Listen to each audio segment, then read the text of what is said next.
Subirme al camión a las 7 de la mañana era algo que decía, es lo peor que me pasa. Todos los días porque iba atascado y a veces me iba colgando. El frío y me acuerdo, pero aprendí esto, hice esto. La verdad es que en esa época también era medio vaga, entonces no iba a clases, como todos, ¿no? Sí. No, yo no. No iba a clases. Un músico tiene un pentagrama. Un artista un lienzo. Así que nosotros somos Hoja en Blanco. Tu primer contacto. Hola a todos, bienvenidos nuevamente a Hoja en Blanco, un espacio de difusión arquitectónica a través de la no arquitectura. Somos un equipo de 3 estudiantes, yo soy Brenda Figueroa. Hola amigos, ¿cómo están? Muy bien, Brenda, emocionado por este episodio. Yo soy Alan López. Hola, ¿cómo están? Mi nombre es Nelson Chávez. En otro episodio, muchas gracias por escucharnos. Hoy tengo 2 novedades, o bueno, 2 cosas que me emocionan mucho. ¿Cuáles? La primera es que tenemos a una invitada muy especial, es nuestra primera invitada arquitecta y eso me enorgullece y me siento muy bien de que nos acompañe el día de hoy. Y la segunda es que esta semana Hoja en Blanco le dio vuelta al charco, ya nos escuchan en Bélgica y en España y eso me llena de verdad como de muchísima felicidad. Muchas gracias a todos los que nos escuchan de aquel lado, también Argentina y Ecuador que se integraron a la familia de Hoja en Blanco en estos días. Claro, o sea, intentamos aportar desde donde estamos un poco más a la arquitectura y esperemos que les guste nuestro contenido.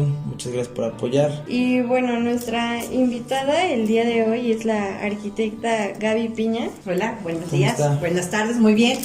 Pues muy contenta de estar aquí, la verdad me da mucho gusto. Ya los escuché, ya tuve oportunidad desde que Nelson y Alan me invitaron, pues ya tuve curiosidad por ver y la verdad me da mucho gusto que estén haciendo este tipo de cosas. Me parece como si no estuviéramos en la universidad, ¿no? Porque a veces pensamos que en la universidad pública no vamos a poder hacer este tipo de cosas, entonces me da mucho gusto. Me da gusto que también, pues como dijo Brenda, una mujer integrando también el equipo y me llena de orgullo que digan que soy la primera mujer que estoy invitada porque muchas veces se tiene el estigma de que en nuestra carrera las mujeres no son bien vistas, pero eso ya no es cierto porque si vemos, sí, claro. si vemos aquí la plantilla de tanto de maestras como de alumnas, vamos a ver que pues ya vemos más mujeres que hombres, ¿no? Eso va más allá de el feminismo y cuestiones así, pero bueno, eso da idea de que yo escuchaba que en algunos de sus programas anteriores decían que pues la arquitectura va más allá de lo que tenemos pensado como arquitectura, entonces yo creo que en muchas de esas líneas ahora entramos las mujeres arquitectas. Es para todos. Sí, para todos, y es lo que queremos también demostrar en este programa, bueno, no demostrar, sino compartirles que la arquitectura es tanto para hombres como para mujeres. Para todas las edades, para todos los géneros. Y el impacto que están teniendo las mujeres hoy en día, realmente ya hay muchísimas arquitectas con cierto renombre que están haciendo cosas impactantes, ¿no? Desafortunadamente se tiene una idea un tanto mala en ese aspecto, muchas personas, no todas obviamente, pero pues esa es la idea, compartir eso. Y que el programa pueda difundir a todo ese tipo de arquitectas o arquitectos, es la idea del programa, de traerlos aquí, darles un espacio para que expresen su opinión, sus proyectos y nos compartan experiencia, de ¿no? la arquitectura, exacto. Pues aquí estoy.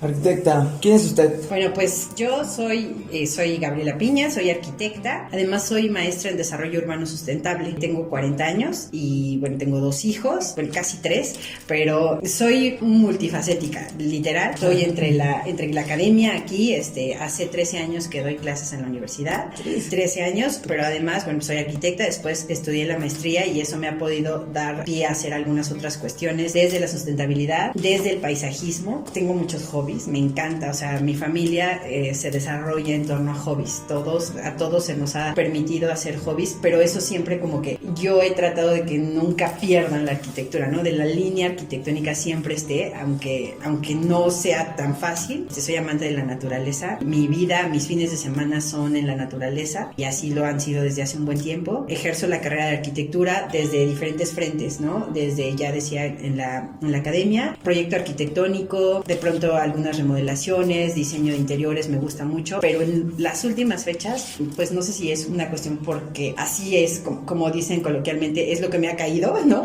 Pero mucho de arquitectura del paisaje. Entonces me he rodeado de personas que tiene viveros, gente que necesita llenar espacios a nivel de paisaje. Entonces eso como que a últimas fechas he descubierto que me gusta mucho hacer sin dejar de lado lo que hay, ¿no? Claro. Aquí, pero ¿nos podría compartir un poco para los que no saben o, bueno, no están muy relacionados con el tema de la arquitectura del paisaje? ¿Qué hace o cómo se desarrolla? Bueno, tenemos la idea y a lo mejor ustedes, si ya están en paisajismo, si lo toman como una materia, pensarán que es una clase de jardinería, ¿no? Y tristemente muchas personas tienen esa concepción. E incluso si lo vemos desde el término, por ejemplo, en inglés, el landscaping, cuando vemos el landscaping en Estados Unidos, pues es un señor que tiene una camioneta con instrumentos para arreglar un jardín, pero eso va más allá de eso. Incluso, o sea, no solo en México, ya existe una licenciatura en arquitectura del paisaje. ¿Por qué? Porque en algún momento creo que los arquitectos se desligaron del exterior, o sea, nos importaba hacer concreto,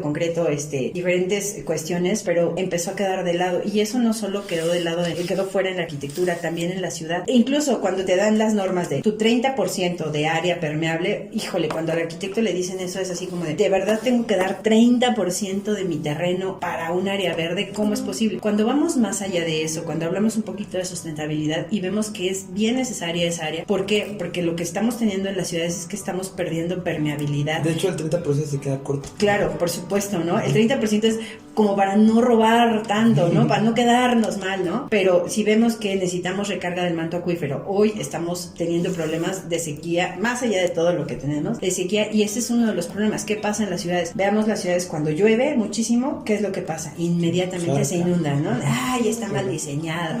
No, simplemente el agua busca su cauce, el agua no tiene por dónde permear, y entonces se va, no hay para ir al subsuelo, se va al drenaje, se va, y entonces esas son las cuestiones que de pronto pierde o ha perdido un arquitecto, ha perdido un urbanista, ha perdido un constructor. Si las tomásemos en cuenta, creo que la arquitectura tendría que ir de la mano con el paisaje, ¿no? Estar en un lugar, crear un edificio que por lo que tenga en su entorno genere un microclima, tenga una mejor condición respecto al entorno, aproveche mejor sus recursos. Y bueno, por ejemplo, Luis Barragán, ¿no? ¿Qué decía Luis Barragán? A mí no me importa lo que hay afuera, a mí lo que me importa es lo que hay al interior del edificio. Lo veíamos en clase hace unos días. ¿Por qué? Porque se trata de que yo entre con mi intimidad y entre en mi espacio. Hace algún tiempo, mi abuela siempre, bueno, mis dos abuelas siempre tuvieron la casa llena de plantas, ¿no? Siempre. Y para llegar a la casa de mi abuela paterna había que caminar un pasillo de plantas con una higuera gigante. Y yo decía, ay, qué feo, ¿no? O sea, ¿por qué tengo que pasar entre plantas? Mi abuela materna, por el contrario, tenía el jardín, tenía como un patio trasero, pero siempre decía, era de, tengo dolor de panza, ¿no? Y entonces mi abuela nos daba té de hinojo, té de hierbabuena, tengo tos, entonces nos daba toronjil, tengo no sé qué, y siempre había algo en su jardín que nos solucionaba la vida, ¿no? Y de pronto como que a cierta edad no lo ves, y luego ya llega una edad en que dices, creo que lo necesito en mi vida, sí, ¿no? Cuando te faltas, cuando ya dices... Ajá, o sea, sí, ¿no? Entonces, y no eres la señora de las plantas, la señora loca de las plantas, no, o sea, de verdad, o sea, yo siento que llegué a una edad en que lo necesito, pero esto, o sea, hoy en día creo que eso lo tengo que conjuntar, o lo conjunto con mi vida y con mi desarrollo arquitectónico, y creo que es súper bueno, porque como les decía, la gente ahora, ¿qué tenemos en nuestras casas para ser feliz? ¿Solo la tele? No, ¿qué tal si tienes un pequeño huertito donde hoy plantes ciertas cosas, o tienes un pequeño jardín? Yo sé que no todos tenemos la posibilidad de hacerlo, pero todos estamos en posibilidad de tener, no sé, 5 macetas, ¿les gusta? Y conjuntarlas. Entonces creo que ese equilibrio entre la arquitectura y el paisajismo hoy es básico, ¿no? No solo el paisajismo para que se vea bonito, sino el paisajismo para ver qué le aporta a nuestro edificio y a nuestro usuario. Claro, y que no se pierda esa interacción, ¿no? Entre un ser humano y la naturaleza. Eso nos lleva a otra situación. Es como algo que me gustaría que nos dé su punto de opinión. ¿Usted cómo definiría a todas estas, o bueno, a esta disciplina, como una tendencia, como una moda, o bien como algo que tendría que ser, digamos, necesario de reglamento? Pues yo creo que afortunadamente surgió como una moda. Y digo afortunadamente porque yo creo que cuando algo surge por moda, la gente se sube en eso, ¿no? Y entonces si alguien empieza a usar, no sé, tenis blancos, todos vamos a usar tenis blancos. Entonces, esta es una una moda, sí, pero es que es una moda que surge ante una necesidad, definitivamente, y que de hoy en adelante todos lo tenemos que considerar. Ustedes veremos, por ejemplo, hay países en los cuales hoy en día tener un techo verde forma parte de la regla de construcción, más allá de que si construiste tu casa en los 20s o del siglo pasado, no. Hoy en día, por ejemplo, en Alemania, el 100% de las casas tienen que tener un techo verde, pero ya no es una tendencia, eso ya fue más allá de una moda, eso ya es una necesidad. ¿Por qué? Porque los tiempos cambian. Así es, los tiempos cambian y lo tenemos que ajustar, y ante la pérdida del espacio natural, lo tenemos que regenerar y acoplarnos a él. Claro. Y de pronto dejar que la ciudad se coma, que la vegetación nuevamente se coma a la ciudad, porque es evidente que la ciudad ya se comió a la naturaleza, ¿no? Y es bien interesante lo que pasa cuando se retoman estas nuevas tendencias, ¿no? Por ejemplo, lo que ahorita está pasando de que en Venecia ya está regresando los animales, de verdad a mí me dejó súper asombrada, porque como son con 4 o 3 días de que nos guardamos en las casas, los animales regresan a su lugar, ¿no? Entonces creo que hay que retomar ese origen de convivencia con lo natural, porque pues de ahí venimos. Y nos hicimos tan egoístas de creernos dueños del espacio, y pues la verdad es que no es así. Tenemos que aprender a convivir y a relacionarnos con todo, ¿no? Animales y plantas. Con todos los seres vivos, sí, exacto. Claro. El humano se quita, y ¿qué pasa con la naturaleza? Vuelve a surgir, vuelve a estar ahí y encuentra su camino. Porque al final de cuentas el único límite para la naturaleza somos nosotros. Y nosotros somos los que les hemos puesto muros, y lo platicaba en clase hace unos días, ¿no? Llegamos a una casa, compramos nuestra casa y nos dan un patio trasero. ¿Qué es lo primero que hacemos con nuestro patio trasero? Cemento. Ponle el firme de concreto, ¿no? Adiós. ¿Por qué? Porque es muy sucio, pero porque a lo mejor no hemos aprendido una técnica en la cual podamos, no sé, poner un piso de gravilla, un granzón, que lo podamos, que sea permeable, y ahí le ponemos plantas. Pero claro, para nuestra mamá o para nosotros es mucho más fácil. Lávate el patio 2 cubetadas y ya quedó limpio, ¿no? Claro. Desgraciadamente, ese tipo de cuestiones. ¿Qué pasa? Por ejemplo, nos dan también, hablando de la casa, en el jardín frontal, ¿qué hacemos? Híjole, el coche, ¿no? Lo tenemos que cuidar. ¿Sabes qué? Bardéate, pon un muro, pon una reja, lo que sea, y pon concreto para que podamos meter el coche, porque no lo podemos dejar afuera, porque nos lo roban. O sea, son diferentes condiciones. Desgraciadamente, ese es el tipo de cosas que hemos perdido y que no pensamos. No puedo dejar pasto, porque a lo mejor pensando como una ama de casa, no puedo dejar pasto, porque si pongo pasto tengo que regar el jardín, y si riego el jardín, ¿cuánta agua me voy a gastar? Y entonces mi recibo son cuestiones que son complicadas, y hoy en día llevar la sustentabilidad, llevar un modo de vida orgánico todavía es muy caro, ¿no?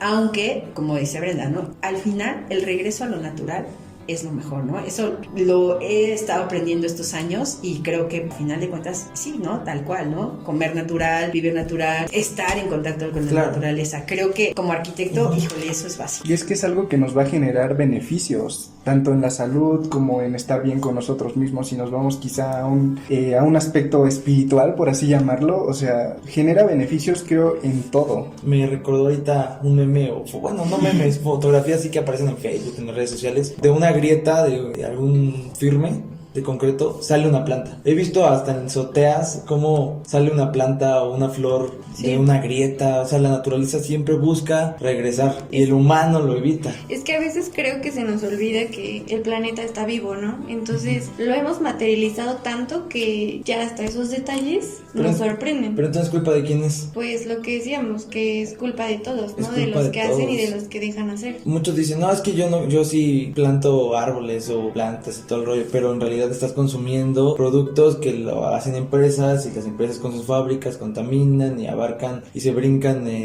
reglamentaciones, y es un círculo vicioso que sí, afecta, de pronto, ¿no? y también lo que pasa es que vivimos en el modelo de consumo, ¿no? Sí. Y entonces el modelo de consumo nos dice precisamente eso, hay que consumir más allá de si es natural, no es natural, etcétera, etcétera. Entonces lo que yo creo que la modificación es ese modelo de consumo es lo que finalmente te puede ayudar de alguna manera, puede buscar un equilibrio. Y en cuanto a la arquitectura, yo sé que pues no siempre se puede, o sea, hay cuestiones que no se pueden lograr de todo, pues primero porque no vivimos en un país de primer mundo, ¿no? En algunos países se podrá tomar en cuenta eso, nosotros no lo podemos, pero sí tenemos facultad de hacer ciertas cosas que generen un cambio desde el punto de vista no solo de la arquitectura, sino de consumo. Y de pronto hay cosas que ya se hacen a nivel sustentable en los hogares, que va desde que cambies un foco por un foco LED, ¿no? O sea, que va desde que juntes el agua cuando te bañes, juntas un poco de agua y después la utilizas para el baño, ¿no? Para el WC. Son esas cuestiones, apaga la luz, si no la ocupas, apágala. Si no utilizas,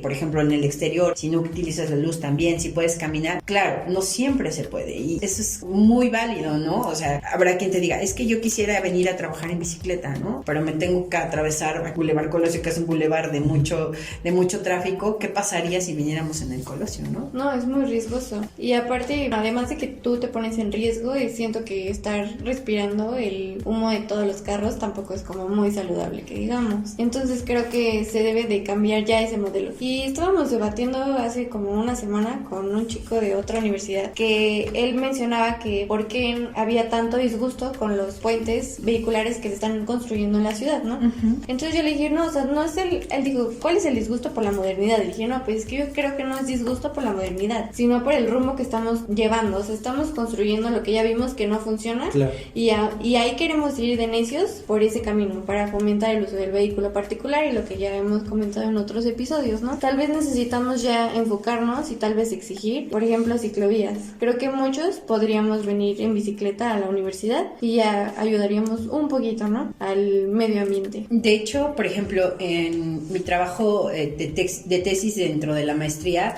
yo hacía un análisis de indicadores de sustentabilidad. ¿Qué quiere decir eso? Yo medí desde ciertos indicadores, algunos ya existían, algunos los construí yo, a ver cómo la ciudad, qué tan sustentable es la ciudad, ¿no? Entonces, de verdad que cuando uno hace eso, híjole, mejor me regreso y busco otra cosa. En algunos estábamos no tan mal, sí, pero en algunos de pronto eso, ¿no? Hay coeficientes, hay índices se miden por ciudades el número de kilómetros de kilómetros lineales que hay de ciclovía, ¿no? Uh-huh. Pachuca, fíjense que no estaba tan mal con todo lo que se había hecho en ese momento, que era la ciclovía de la recuperación de aquí de las vías del tren, no estaba tan mal, pero de pronto ya está la ciclovía, ok, ya está, pero ¿a dónde te lleva, no? También, sí, a ningún lado. Como un ejercicio de, pues vamos a subirnos a la ciclovía y hacemos ejercicio el domingo, quizá está bien, ¿no? Pero como ya más allá, como por ejemplo, alguno de nosotros que vivían en la salida, no sé, en el sur, ¿no? Y que quisiéramos venir a la universidad en bicicleta, es imposible, claro. La ciclovía no nos ayuda en nada. Entonces, sí, un poquito de lo que decías, la ciudad está hecha para los autos, sí, verdaderamente a veces menospreciamos los sistemas que ya tenemos y no los utilizamos. A lo mejor sí podríamos utilizar la bicicleta, pero qué tan factible es en las condiciones en las que estamos el día de hoy. No todo está mal, porque a pesar de eso vivimos en una ciudad muy bonita, ¿no? Tiene bastantes cosas, pero lo que aquí yo creo que es el problema del asunto es la cuestión del desarrollo, ¿no? Esta medición del desarrollo que no nos lleva de pronto a ningún lado, a nada, ¿sí? A ningún lado, sin planeación, que es lo que a mi punto de vista es, los puentes de Pachuca hoy, a alguien se le ocurrió que hoy se hacía y mañana se le hacía el siguiente, sí. Y yo me estoy peleando y todos los días paso y veo, ¿y los árboles? ¿Dónde están los árboles? ¿No? Y los cuento, ¿no? Ahí están 5 árboles, ¿dónde están? Y nadie nos dice nada. ¿Cuántos árboles hay y cuántos carros hay, no? Ajá, no, pero no solo me refiero a eso, me refiero a la obra en sí. Había árboles y están desapareciendo. ¿Dónde quedan esos árboles? O sea, ¿dónde se van? Pero claro, nosotros tampoco hacemos nada por decir, ¿qué pasó con esos árboles, no? Claro. ¿Dónde se los llevaron? O cuando nos presentan el proyecto, ¿qué nos ofrece el proyecto desde el punto de vista del paisaje o desde el punto de vista de la sustentabilidad? Es que habría que generar una conciencia sobre eso, ¿no? Que la gente entienda el impacto que tiene, tanto nocivo, y el poder plantearlo pues sería bastante positivo. Claro, sí. Yo creo que en ese sentido es fundamental la participación de los jóvenes, y porque desgraciadamente, por ejemplo, mi generación, la generación de mis papás, no está acostumbrada a entrar en las decisiones del gobierno. O sea, las decisiones ya están hechas y ya están plasmadas, y si nos gustaba bien y si no también, el gobernante viene y dice, voy a promover puentes, y no vamos más allá, no preguntamos, no cuestionamos. Entonces, en ese sentido, yo creo que su generación es generadora del cambio, porque ustedes, a través de todo esto que están haciendo, pueden hacer un eco, ¿no? Sí, claro. Okay. Es la idea de Hoja en Blanco. Así es, ¿no? O sea, ustedes ya pueden cuestionar, a partir de esto, ya pueden cuestionar, ok, estamos haciendo un plan de desarrollo de las vialidades de Pachuca. ¿Qué nos ofrecen desde el punto de vista, o sea, de la vialidad?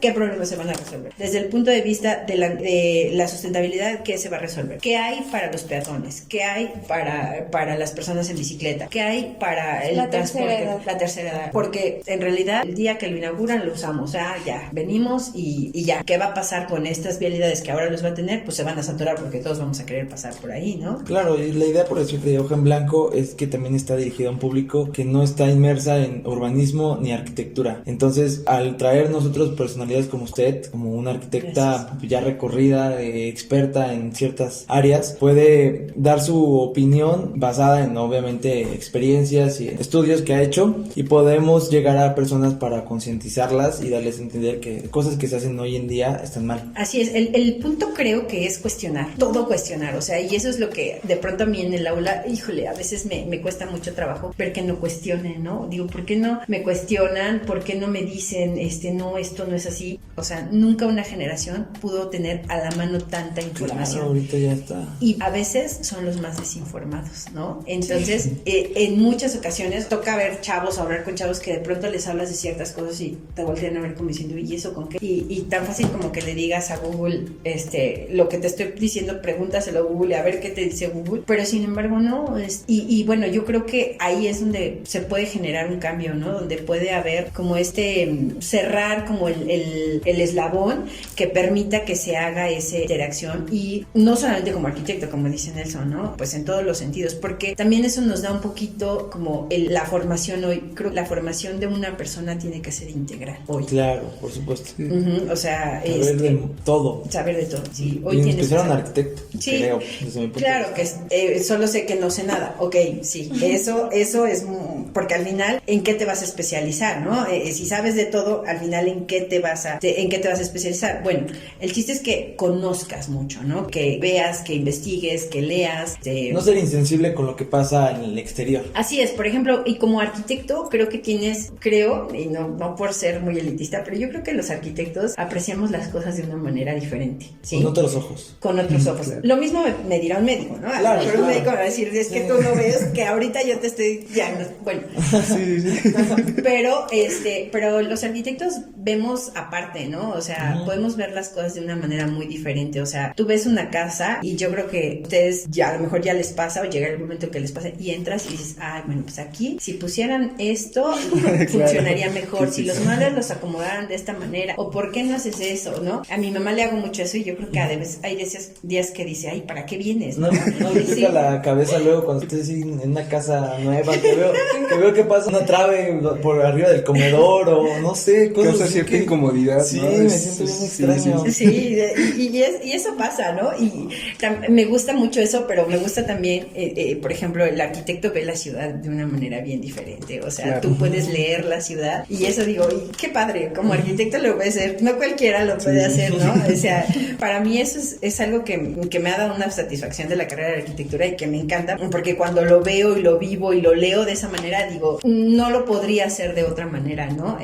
La arquitectura me da esa ventaja y creo que eso mismo hace que puedas ver la vida y las cuestiones de otra manera, ¿no? Y te das cuenta de otras problemáticas que la verdad es que hay personas que por su día a día no las pueden ver, ¿no? Y claro que por eso también en tus manos está ejercer el cambio, ¿no? Los arquitectos, pues finalmente somos los que podemos ejercer el cambio, más allá de si eres urbanista, si eres paisajista, pues eres arquitecto al final de cuentas, ¿no? Sí, claro. Bueno, cambiamos un poquito el formato, más que nada para que vean qué persona tenemos aquí como invitada, que pues yo creo que ya se dieron una idea que sabe del tema completamente. Es una parte o una forma de introducción, pero háblenos de usted, ¿dónde estudió? Bueno, yo estudié en el Instituto Tecnológico de Pachuca, allí estudié la carrera de arquitectura, y la maestría la hice, es una beca CONACYT, pero en el colegio del estado de Hidalgo.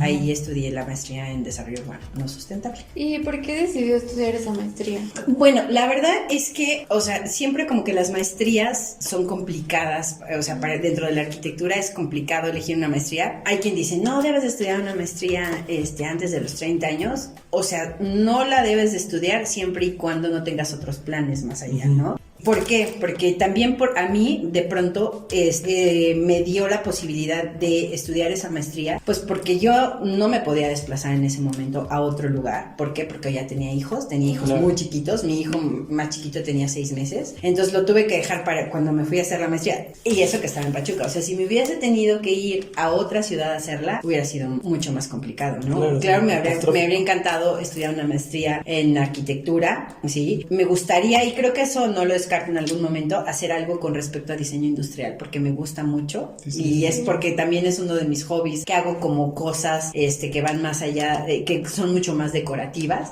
las hago para mí, las hago para mi casa, son como un hobby, entonces no descarto la posibilidad, pero básicamente fue porque tenía la oportunidad de hacerlo en Pachuca y lo hice, ¿no? Qué bueno, saludos a los del TEC de Pachuca. Sí. Tengo amigos. Gracias. ¿Cómo se dio cuenta que la arquitectura era lo suyo? ¿Cómo llegó a estudiar arquitectura? Creo que no tenía como tanto el decir, desde chiquita quiero ser arquitecta, porque la verdad es que no. De chiquita uno quiere hacer muchas cosas, Sí. pero ya como en una formación más a nivel quizá de la prepa, fue como empecé a ver, empecé a hacer, tenía como influencia de familiares, tenía acceso a ciertas cosas de la obra, y entonces dije, hice mis exámenes, además hice mis exámenes de orientación vocacional que se usaban en ese tiempo, y sí, la verdad es que sí salió positivo, y dije, bueno, pues vamos a darle, ¿no? A ver qué pasa. De pronto me desilusioné un poco porque la verdad es que en mi tiempo el TEC era bien técnico, ¿no? Entonces, bien rudo, ¿no? Bien rudo. Y entonces cuando había que entrar, había que hacer, tomar clases de física y unas matemáticas muy intensas que yo en ese tiempo, pues no las llevaba tan fuertes en la prepa, porque yo fui a la prepa 1 de esta universidad. Pero bueno, dije, ya. Un cambio tremendo. Sí, yo creo, ¿no? sí. ¿Quién sabe cómo sigue ahorita? Habrá que invitar a alguien de allá. Sí, yo no es comercial, pero tuve acercamiento con gente de su licenciatura en diseño industrial. Están haciendo cosas padres. Bueno. Entonces, bueno, y pues ya, ahí fue y de esa manera llegué al Tecnológico de Pachuca. ¿Y le costó mucho adaptarse? Bueno, hablaba sobre el cambio, ¿no? De pronto estaba en una preparatoria y luego pasa a la universidad con una formación más técnica. Lo que quiere decir Alan es que si lloró alguna vez. Sí, de claro. depresión. No, por supuesto. Creo que desde el primer semestre me acuerdo que me mandaron a una comunidad que se llama San Pablito, que es increíble, o sea, el lugar es increíble porque es donde hacen el papel amate, adelante de Pahuatlán, en Puebla. Pero teníamos que hacer un trabajo sobre teoría del color. Entonces te mandaba la maestra, le valía gorro si tenías lana, no tenías, así, te mandaba, y mi equipo pues no pudo ir, me dejó plantada en la central de autobuses y me tuve que ir en el camión sola, tenía yo 18 años, en el camión sola, y pues dije, pues me voy, ¿no? Y me fui en un camión a Tulancingo, y de ahí me fui a Pahuatlán, y de ahí me fui en otro a San Pablito, y yo decía, ¿qué estoy haciendo? ¿Dónde estoy? Bien lejos se me hacía en ese tiempo, ¿no? Saludos a lo de San Pablito. Es una localidad que tiene muchísima tradición, hay muchos artesanos, en papel amate hacen cosas increíbles, pero lo curioso de esto es que nos mandaron en época de Día de Muertos, porque para que viéramos cómo plasmaban el color en su vida.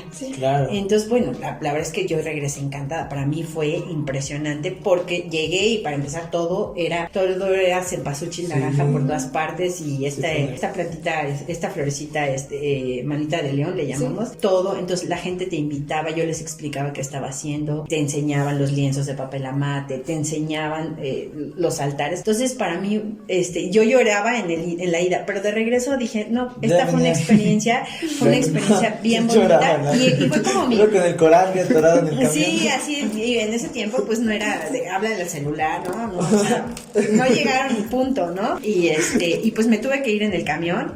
Ya después cuando le dije a mi mamá, me dijo, no, ¿por qué te fuiste? ¿No? Ya sabes. Pero no, la verdad es que fue una muy buena experiencia, y conocer y ver, y la verdad es que hacen cosas increíbles, y son cosas como que van alimentando poco a poco tu camino para la arquitectura. Sí, de manera indirecta, ¿no? Tal vez en ese momento no reconocía el valor que iba a tener, pero hoy ya puede integrarlo en su vida profesional. Sí, ¿no? Y el decir, bueno, cuento con eso, esa forma en la que ven los artesanos, en la que conciben, no tienen ninguna formación en una escuela, y cómo pueden ver el color, y cómo pueden ver las formas, y cómo pueden abstraer. Cuando hablamos de abstracción en diseño, por ejemplo, ellos pueden abstraer las formas de una manera que nadie les dijo, ni nadie les enseñó. De manera natural. Planos seriados, claro, nadie les enseñó. Muy empírico también, ¿no? Completamente. Claro, algunos van más allá y son famosos y exponen en España y no sé, pero la raíz de las cosas es así, es todo muy, muy natural. Y pues esa fue una de las lecciones de bienvenida, porque me pasó en el primer semestre de la carrera.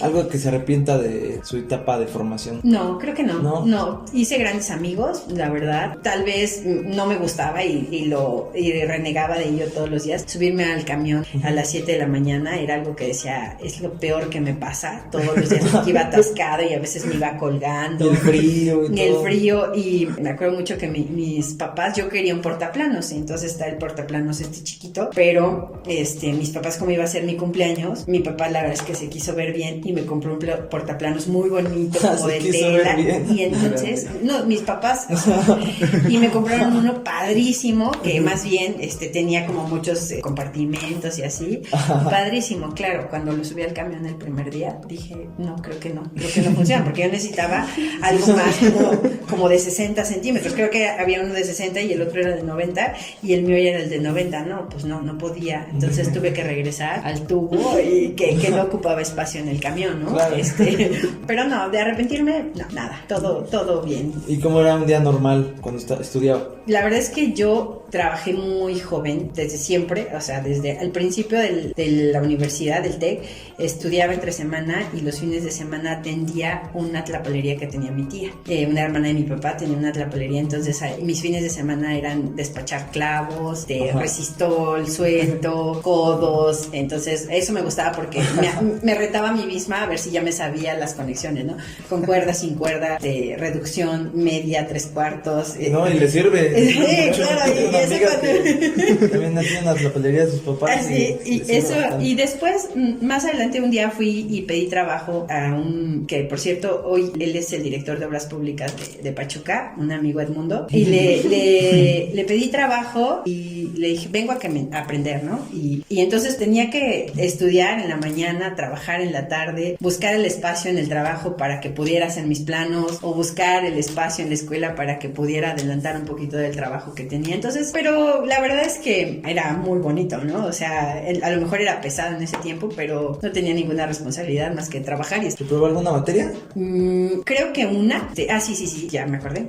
Una casi la reprobaba, pero me salvé. Reprobé estructuras 2 con un maestro al que todos le tenían muchísimo miedo. Y ni modo, ¿no? La verdad es que la reprobé. Estuvo bien que la haya reprobado. Aprendió de eso. No le estaba echando muchas ganas en esa época. Porque también uno tiene épocas en la escuela en que no le echa ganas. La verdad, ya después dices, yo hubiera echado más ganas.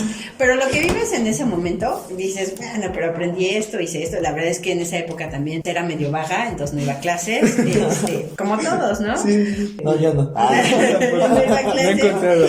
Pero a cambio me iba a México con mis cuates, Como ya todos. saben, ¿no? Como todos. Entonces, básicamente eso fue lo que hice y por eso la reprobé. No, pues sí, cada quien en alguna etapa comete errores, pero hay veces donde ni siquiera te arrepientes de los errores porque la vida es corta, se vive una vez y lo disfrutas y a veces tienes la oportunidad de remediarlo. Lo bueno que ya se quedó en el pasado y quedó como a lo mejor una anécdota. Sí, ¿no? Y dices, qué bueno, hubiera reprobado más. La verdad, a veces digo, hubiera reprobado más, me hubiera dado el lujo de reprobar un poco más. Pero bueno, igual dices, ya quiero terminar la escuela. Y como les decía hace poquito a los que se estaban tomando la foto, ¿no? Sí, les surge terminar la escuela, pero allá afuera hay cosas bien, de pronto que son bien complicadas, diferente, ¿no? Es completamente diferente, su día va a cambiar muchísimo. Pero bueno, es parte de la vida y es parte del aprendizaje. Y por decir, ya cuando terminó sus estudios, ¿cómo empezó? ¿Cómo se adentró al campo laboral de la...? Pues la verdad fue fácil porque yo, como les digo, ya trabajaba. Automáticamente me quedé trabajando y la verdad es que al principio era un auxiliar administrativo, básicamente, ¿no? Pero después me quedé y entonces empecé ya a diseñar. Hicimos en ese tiempo, en esa constructora hicimos varios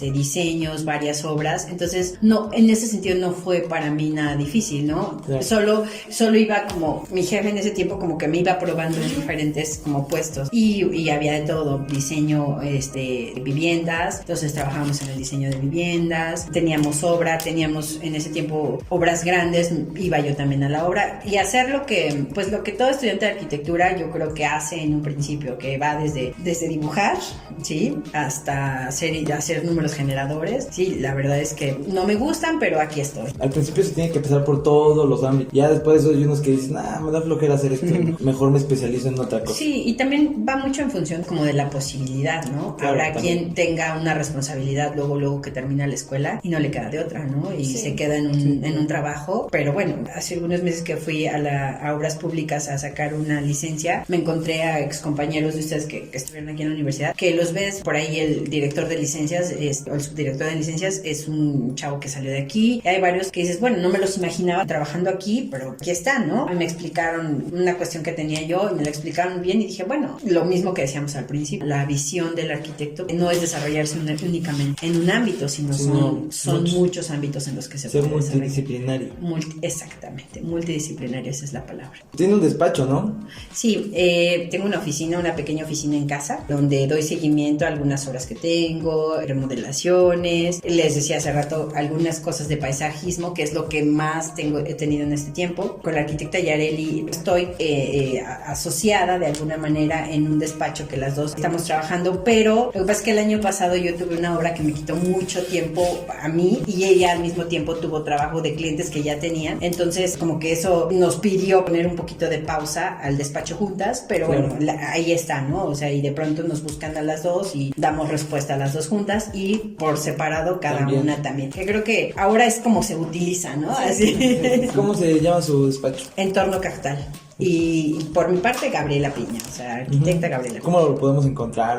En redes sociales así como Entorno Cactal. Cactal, que significa vivienda en maya, entonces, bueno, pues de ahí. Y por decir, ¿qué proyectos a través de su carrera diga, no, es que yo lo veo y no sé ni cómo lo hice, me siento muy feliz, que lo presuma a todos? Bueno, fíjense que este año, esta obra que yo les digo, fue como el momento más complicado para mí, ¿no? Porque es una remodelación de una casa, pero la casa era cubierta de madera, ¿no? Entonces había que utilizar el espacio con nuevos espacios, la casa con nuevos espacios, pero no romper, porque además era como muy tradicional el sistema que tenía. Entonces la verdad es que fue todo un reto. Desde el punto de vista del diseño, la parte nueva de la casa se hizo con acero, con estructura de acero, los aceros, falso plafón de tabla roca, en el exterior se le hicieron cuestiones con Duroc, pero el tratar de conjuntar estos dos estilos fue bien complicado. Y desde el punto de vista estructural, o sea, la verdad es que yo aprendí ahí cosas a nivel estructural de madera que yo la verdad es que nunca las había visto. Lo padre es de que, como dice, que es un nuevo proyecto y creo que es interesante cómo nunca se termina de aprender y cómo nunca se termina de investigar e indagar para poder, sí, enfrentarse a las nuevas. Y la verdad es que el reto fue que ya en los renders se veía muy bonito, pero cuando llegamos ahí y empezamos a demoler y a retirar la cubierta y empezaron a salir y ahora cómo vamos a empatar, esa casa es como de hace 30 años más o menos, en cómo empatamos las nuevas instalaciones con las viejas, o sea, le creamos por ejemplo un site, la casa tiene un site, pues antes nadie se imaginaba que pudiera tenerlo, ¿no? Sí, ni siquiera estaba en el programa, ¿no? Ni de chiste, ¿no?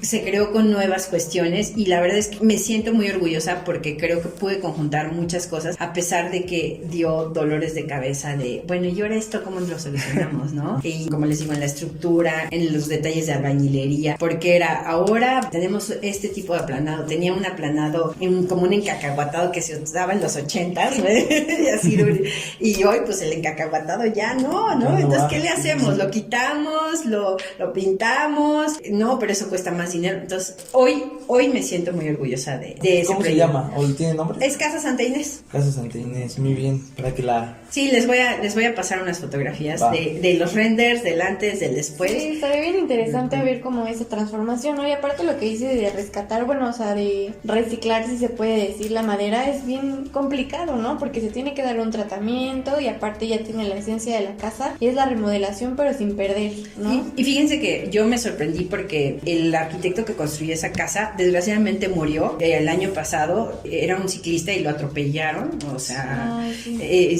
no sé si han oído hablar de él. Sí. Y entonces, pero a mí me sorprendió que en su diseño todo estaba modulado. Entonces era bien fácil empezar a diseñar con sus módulos porque todo te cuadraba, entonces ya ni había que tomar medidas. El largo tiene esto, seguro el ancho tiene tanto y daba, ¿no? La casa tenía un acceso que era un concreto blanco martelinado que se usaba en los 80s, que estaba cubierto, tenía loseta, ¿no? Entonces empezamos a levantar la loseta y salió el concreto y les dije, no, o sea, a ver, vamos a quedarnos con este concreto, o sea, no lo vamos a quitar, no lo vamos a recubrir de nada, lo limpiaron. Todavía se quedó un poco manchado, pero le limpiamos con ácido muriático y demás.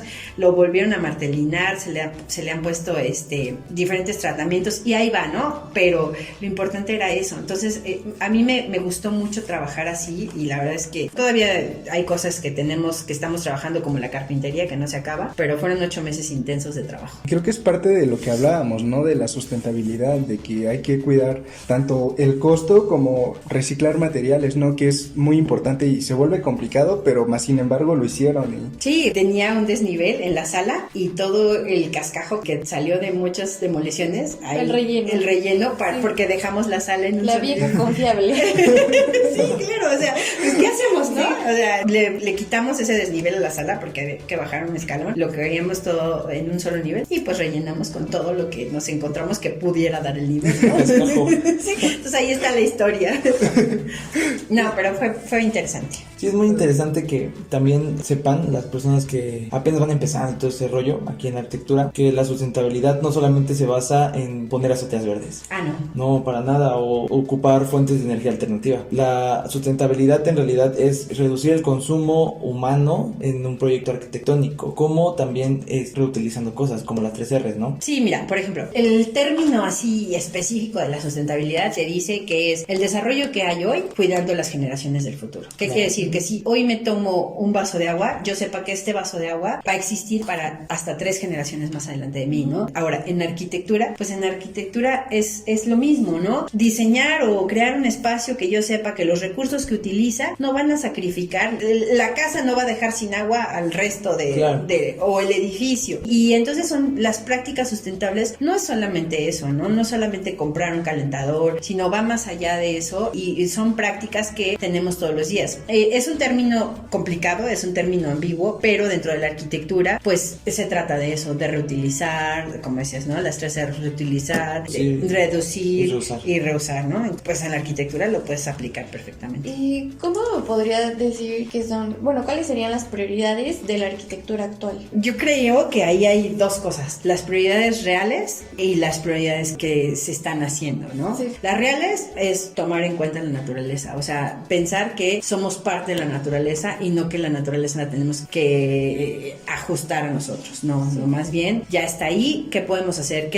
¿Cuál es el menor impacto que tiene que hacer la arquitectura? Coexistir, ¿no? Así es, ya estamos, ya estás tú, ya estoy yo, vamos a aprender a... Todavía no está bien asimilado y todavía pues tenemos lugares donde estamos haciendo de la naturaleza, ¿no? Entonces creo que la línea pues ya no va por ahí, ¿no? ¿Qué nos dice la recuperación de los espacios? Por ejemplo, la recuperación de los ríos. Hay muchas ciudades que están haciendo recuperación de los ríos, de los cauces, está arreglando los cauces, está limpiándolos en Europa, el Manzanares, en Lyon, en Francia, y nosotros, por ejemplo, aquí en México, ¿qué seguimos haciendo? Vamos a cubrir el río y vamos a hacerle un viaducto y al río va el río de Aguas Negras, cuando en otros lugares ya le están dando esa prioridad para coexistir, porque Claro. finalmente lo necesitamos. Y eso nos lleva a que el paisaje debería de tener una integración con la arquitectura, ¿no? O sea, si tú estás planteando algo tan simple, una casa habitación, ¿por qué no combinarlas? En otros países se están generando muchas situaciones bastante interesantes donde inclusive se reducen gastos de instalaciones, por ejemplo. Y es algo tan simple que dices, ¿por qué no simplemente aquí? Yo creo que, bueno, ahí entran otras cuestiones, quizá un tanto económicas. Comerciales, Comerciales, más y que nada, nuevas políticas. tecnologías. Sí. La realidad es que deberíamos de mostrarnos un poco más flexibles ante estos cambios que se están generando en otros lados, ¿no? Sí, la verdad es que no hay la forma de, ¿no? No cualquiera puede hacer una instalación de un sistema de energía fotovoltaica en su casa, ¿no? Que cuesta 100,000 pesos de pronto y decir, ya lo tengo. Pues no es tan fácil. Pero por eso les digo, pequeñas acciones pueden empezar. Es más cuestión de oferta y demanda. También. Eso, o sea, y ahorita yo creo que va a empezar a demandarse más porque los problemas ya los vamos a empezar a sentir. Los problemas climáticos, ya los estamos sintiendo, de hecho. Yo creo que hablando del desarrollo un poquito, yo creo que la clave es el desarrollo verde, ¿no? El desarrollo o la economía verde, donde dejar de lado el desarrollo sin que se tome en cuenta la naturaleza. O sea, se tiene de tomar en cuenta para todo. Hoy ya no podemos hacerla de lado, la debemos que tener junto con nosotros todo el tiempo. Sí, estoy muy de acuerdo con ese comentario, pero eso que dices que tal vez, ok, voy a poner paneles solares en mi casa para hacer mi casa totalmente verde, pero es que eso no es 100% sustentable, porque ¿quién está haciendo ese panel? ¿Con qué materiales? ¿Qué residuos? ¿Desde dónde dónde la traen? O sea, imagínate, ok, un barco, ¿cuánto contaminó ese barco para tenerlo aquí, no? Entonces yo creo que hay que orillarnos más a un diseño bioclimático. Entonces así aprovechas tal vez materiales de la región, entonces reduces tu consumo y contaminas menos en el proceso de la construcción. Arquitectura vernácula, ¿no? Ajá, exacto. Y es que fíjense que tenemos el privilegio de que si indagamos un poquito en nuestro pasado, podemos encontrar las respuestas a eso. O sea, cómo estaban ventiladas las viviendas anteriormente, cuáles eran los materiales con las que se hacían. Desgraciadamente entramos en esta línea de la arquitectura internacional y demás. Perdimos el camino. ¿Y qué hacen muchos arquitectos? Habrán lo que les decía en clase, los que amen a Luis Barragán y los que lo odien, ¿no? Entonces, los mexicanos que digan, no podemos seguir ligados a toda esta arquitectura vernácula y vamos a hacer arquitectura postmodernista, minimalista, etcétera. Y habrá los que digan, no, porque si estamos buscando el equilibrio de todo esto que estamos platicando, tenemos que ir ahí, ya más allá de si te gusta o no Barragán, ¿no? ¿Qué tiene la arquitectura vernácula? O sea, en la esencia de la arquitectura, que un espacio, por ejemplo, se ventile sin necesidad de tener aire acondicionado, ¿no? Solito, natural, la naturaleza, las orientaciones son mágicas, ¿no? Sí, se resuelven los proyectos y están bien orientados. La microorientación se le llama. Como hay muchísimos, bueno, yo creo que la mayoría de los conventos que tienen una cámara fría y hay conservados sus alimentos y no había electricidad. No había refrigeradores, ajá, ¿no? Sí, y los alimentos no se les echaban a perder, ¿no? Y vamos a esos espacios y siempre están temperados, como dicen, ¿no? O sea, siempre tienen una temperatura agradable, ni frío ni calor, son agradables. Y lo mismo, ¿no? O sea, cómo subsistieron, por ejemplo, en el sureste mexicano, ¿no? Sin necesidad de tener refrigerador, tenían sus espacios arquitectónicos, estaban preparados, pero de pronto pues como que nos perdemos de eso y creo que no sé si a largo plazo o a corto plazo es una línea que tenemos que tomar. Sí, y yo creo que es como un reto para todos los arquitectos, tal vez que estamos ya ejerciendo o vamos a ejercer en un futuro próximo, hacer arquitectura bioclimática. Bioclimática y sustentable. Sustentable, claro. Y materiales también. Y mucho también seguir la línea, como tú decías, ¿no? ¿De dónde vienen los materiales que estoy buscando? ¿Cuál es la línea que hay atrás de ellos? Sí, ¿desde dónde los voy a traer? ¿Desde qué embarcación me van a traer mi loseta? Sí, claro. Entonces hay que buscar por los materiales de la región y ya se solucionan demás situaciones, ¿no? Por ejemplo, favoreces el comercio local y favoreces la economía de esa zona y ya, o sea, incluso el paisaje, ¿no? Haces que la imagen urbana mejore. Que tu arquitectura crea un impacto social también. Claro. Y además yo creo que es mucho más asimilable para la gente, ¿no? O sea, la gente asimila mejor esa imagen urbana. Pero, aunque, bueno, la modernidad siempre va a llamar la atención. Inclusive podría generar hasta una especie de que la gente se arraigue un poco más, por así llamarlo. Y pues también recuperar los modelos, ¿no? Los modelos, como lo mencionaba, modelos que antes se usaban. ¿Por qué no ahora? Quizá no va a ser lo mismo, pero implementar ciertas cosas en ellos. Muchas veces yo creo que muchos profesionistas los hacen como a un lado, ¿no? Porque son antiguos y demás, pero pues como decía, ¿no? Ofrecía ciertas situaciones con cuestiones muy simples. ¿Y para qué entramos a otras cuestiones que nos generan impactos negativos pudiendo usar estos modelos que son benéficos al 100%, ¿no? Sí, lo que pasa es que los humanos nos hemos complicado un poquito la vida, ¿no? Entonces, hay cuestiones, y también lo hay en la arquitectura, pues que son básicas y esas no pasan de moda, no quedan atrás y van a seguir siendo útiles todo el tiempo. Entonces, pues ahí creo que puede existir una clave. Sí, se podría generar tal vez un tipo de eclecticismo, ¿no? Entre lo moderno y lo vernáculo. Y yo creo que el resultado estaría muy interesante. Yo creo que estamos viviendo un eclecticismo y cuando volvamos en 100 años, cuando alguien estudie la arquitectura, pues creo que se va a encontrar con varias líneas muy interesantes, ¿no? Y habremos de ver cuál es la que subsista. Bueno, ya como para ir cerrando el programa, ¿qué le diría a usted hace tiempo cuando estudiaba? O sea, si pudiera regresar al pasado y decirle a esa joven estudiante de arquitectura, no sé, alguna reflexión, algún consejo, ¿qué le diría? Bueno, pues yo la verdad es que le habría dicho que no se preocupara tanto, o sea, que sí, la vida es complicada, pero que son jóvenes y mientras estén en la escuela y tengan la posibilidad de alguna manera de depender de sus papás, disfruten el momento y vean todo lo que puedan ver. O sea, vean, viajen, que eso es algo súper importante, viajen, lean, vean, interactúen. Si pueden ir a congresos, vayan a congresos. Si pueden platicar con arquitectos reconocidos, háganlo. Si pueden comprar libros, háganlo. O sea, traten como de alimentar todo lo que puedan en este momento, ¿no? Porque claro. finalmente ya están en la carrera de arquitectura, pero creo que su vocación la encontraron en el camino, ¿no? Antes decían que los arquitectos encontraban, y yo no entendía esa parte, ¿no? Encontraban su verdadera vocación a partir de los 50 años. Hay chavos súper brillantes que a los 35 ya ganaron bienales y demás. Está bien, pero sí estoy consciente de que tu verdadera vocación la puedes ir adquiriendo con responsabilidad más tarde, ¿no? Entonces, mientras tanto, no te ves obligado, no estás obligado a ya tener una vocación. Perfecto. No. Entonces, de pronto, alguna cuestión que está pasando en su vida, pues les permite descuidar algunas materias, háganlo. O sea, yo soy la menos indicada para decírselo porque soy su maestra en algunas cosas, pero háganlo porque seguramente eso que está pasando en su vida requiere algún tipo de atención y pues les dejará algo a largo plazo, ¿no? Nada más visualicen qué es, ¿no? Qué es lo que les va a dejar y en ese sentido aprovéchenlo y disfrútenle porque la verdad es que llega un momento en la vida en que dices hacia dónde voy y qué traigo atrás y lo que traes yo siento que es bien importante para pues tu background y lo dicen los gringos, ¿no? Entonces yo creo que es bien importante. Y yo creo que es bien complicado, ¿no? Porque luego estamos tan metidos ya en la carrera y en que me quiero graduar, quiero hacer toda prisa, quiero hacer todo bien, no quiero reprobar, que nos perdemos de los pequeños detalles, ¿no? Así hace como 2 meses, no sé, que estuve metida aquí en la universidad de lunes a viernes, como de 7 a 9. Entonces, así un sábado vi el atardecer y de verdad no me acordaba de cuál era mi último atardecer y dije, no lo voy a hacer. Y es bien complicado aprender a detenerse, ¿no? Porque ya te absorbe tanto la rutina que avanzas y ya te pierdes de las cosas que tal vez son valiosas, ¿no? Y hoy vamos a aprender a detenernos, ¿no? Y exacto, o sea, es lo que yo he estado reflexionando por lo de la contingencia, ¿no? Nos obligaron a detenernos, a apreciar las cosas que realmente tienen un valor y que hemos olvidado. Entonces, pues creo que es tal vez lo bueno de lo malo. ¿Cómo es que usted se enfrenta a la hoja en blanco? Yo soy bien ansiosa, ¿no? Entonces yo siempre estoy haciendo algo, ¿no? Siempre, todo el tiempo estoy haciendo algo. Entonces, en cuanto hay el planteamiento de algo, ese día ya busqué, ya revisé, ya dibujé, porque si no, no puedo estar en paz. Porque si no me voy a mi cama y lo estoy pensando.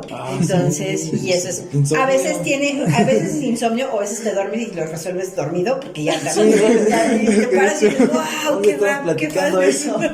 Qué fácil. Pero yo me enfrento a la hoja en blanco, pues como no es que no es divagar, es atacándola, pero desde como muchos puntos de vista, ¿no? Y en el momento en que decido ya sentarme es porque ya vi y ya ordené mis ideas, porque mi cabeza es muy desordenada, mi cabeza. Yo he tratado como la vida me ha hecho ordenada porque si no lo fuera así, la corriente se la lleva. La corriente me llevaría y hay veces que me lleva la corriente, ¿no? Claro. Entonces he tratado trato de hacer todo eso, pero ya ahora de una manera ordenada para que cuando me siente ya nada más es como si abriera cajones y entonces los cajones ya me permiten plasmar, ¿no? Una idea, un proyecto y no solamente a nivel arquitectónico, a nivel como arquitecto, sino en la vida en general, ¿no? Vamos a empezar un proyecto nuevo, ok, ¿qué tengo? Y eso es también ver, ¿no? ¿Qué tengo? ¿Qué sé? Y qué no sé para abordarla, porque eso también, porque no tenemos, no sabemos todo, ¿no? Y a veces nos planteamos con cuestiones que, nunca las habíamos visto y eso es complicado. Claro, eso sí. Bueno, a mí se me hizo muy interesante cómo dice que se enfrenta al papel en blanco, porque he notado que todos se enfrentan de formas diferentes, pero al final de cuentas, igual, ¿a qué voy? Todos la perciben, unos tienen miedo, otros no tienen miedo, otros están seguros, otros no tienen miedo de equivocarse, pero al final de cuentas nadie llega a la hoja en blanco con una mente en blanco, ya tienen una preparación, al menos ya han pensado cosas. Es interesante porque lo hemos estado descubriendo en los programas. Es lo que les decía al principio, ¿no? Los arquitectos no estamos en blanco, o sea, tenemos nunca, y tenemos muchas cosas, y seguramente tú dibujas, Alan no sé, pero a lo mejor describe, no sé, ¿no? Cada quien hace diferentes cosas, siempre muy en un plano artístico, porque la verdad es que también siempre muy en un plano artístico, pero de eso se trata la vida, o sea, una persona no tiene que ser absolutamente, solo es arquitecto o solo es médico, no, hombre, porque la vida allá afuera tiene 1,000,000 de cosas más, y si puedes darle a la corrida, das a la corrida, y si no, te puedes ir a trepar al cerro, te trepas al cerro, y si no, si quieres hacer cerámica, haces cerámica, se vale, sí, claro. Se vale, ¿no? Pues bueno, queremos agradecerle por haber aceptado venir aquí al programa de Hoja en Blanco. Es una arquitecta que la habían pedido, la quieren mucho. Gracias. La queremos. Ay, gracias. Muchas La gracias. estimamos y sabemos que es una persona que tiene muchísimas cosas de qué hablar. Nos gustaría que en algún futuro nos pueda acompañar otra vez en algún otro capítulo, hablar sobre cualquier tema, ya sabes. Es lo importante, sacar o documentar información de cada persona y tenerlas en hoja en blanco. Adelante, yo encantada, ya saben, me gusta hablar de todo.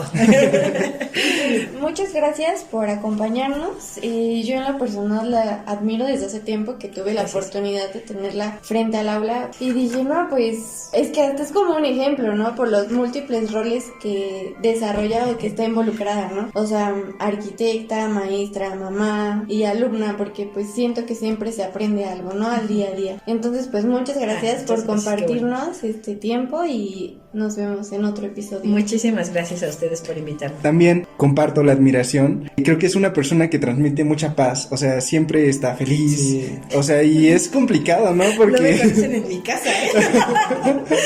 habrá que platicar con sus hijos, ¿no? Ahí, comentan, por favor. Pero bueno, creo que eso es muy rescatable. O sea, es increíble cómo a veces llegas de... No sé, todos tenemos problemas y demás, ¿no? Y el que siempre esté con esa actitud es... ¡Wow! Muchas gracias. Bueno, muchas gracias. Esto es Hoja en Blanco. Recuerden que nos pueden encontrar en las redes sociales, en Instagram como Hoja en Blanco 20. En Twitter estamos como hoja en blanco y hay un correo que es hojaenblanco20@gmail.com. También estamos en YouTube como Hoja en Blanco. Gracias por el apoyo. Ya saben que si les parece interesante para otra persona, no duden en compartírsela. Agradecemos mucho su apoyo, lo que nos están brindando, comentarios y todo eso. Sigan porque nos gusta mucho, los estamos contestando y considerando. Estamos logrando tener un cierto impacto y eso es gracias a ustedes que nos escuchan, nos comparten. Muchas gracias. Hoja en Blanco es Brenda Figueroa. Alan López. Nelson Chávez. Hasta la próxima. Bye.